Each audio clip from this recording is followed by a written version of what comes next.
ఈ వ్యవహారం తేలిపోయేది. అవును. ఇక్కడ జరుగుతున్నది ఏంటయ్యా అంటే ఎవడి పని ఆడు చేసుకుంటున్నాడు అంతే. ఏం పని చేయాలో ఆవిడికి తెలియట్లేదు.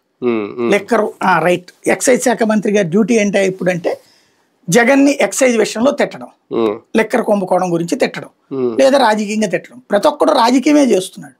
వాళ్ళ శాఖల పాలన అన్నది పక్కెళ్తుంది. అచ్చెన్నాయుడు కళ్ళు ఎదుర్కొన్నాను వాళ్ళ ఆంధ్రజ్యోతిలో 4 రూపాయలు టమోటా అంటాడు. అచ్చెన్నాయుడు వచ్చి లేదు 18 రూపాయలకు అమ్ముడుపోతుంది అంటాడు. ఎవరిది నమ్మాలి? వాళ్ళ పేపరే అది ఆంధ్రజ్యోతి అంటే, వాళ్ళ మానస పుత్రిక.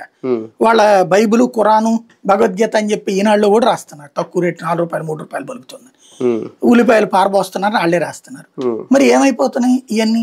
ఎందుకని అవ్వట్లేదు? కానీ ఆయన ఈ మొక్క స్టేట్మెంట్ ఇస్తాడు, అయిపోయింది అంతటితో. అంటే ఇక్కడ ఆ మంత్రులు ఫీల్డ్కి వెళ్తున్నారా లేదా, ఏం జరుగుతోంది, అసలు బెల్ట్ షాపులు ఎందుకు ఇచ్చారు వీళ్ళు, ఆ ఇచ్చిన బెల్ట్ షాపుల్లో ఏ మందు దొరుకుతుంది, ఇవన్నీ ఎక్కడ ఉన్నాయి?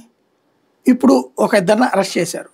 ఇవాళ ఆల్రెడీ బిగిన్ చేశారు గేమ్. దాంట్లో ఆ అద్దెకి ఎవరైతే ఆ కంపెనీని లీజుకు తీసుకున్నాడు ఎవడో వైసీపీ వాడట, వాడి దగ్గర వీళ్ళు తీసుకున్నారట. కాబట్టి వాడు ఇందులో వైసీపీ పాత్ర కూడా. వైసీపీ టైంలో కూడా లెక్కరు ఇదే అమ్మారు.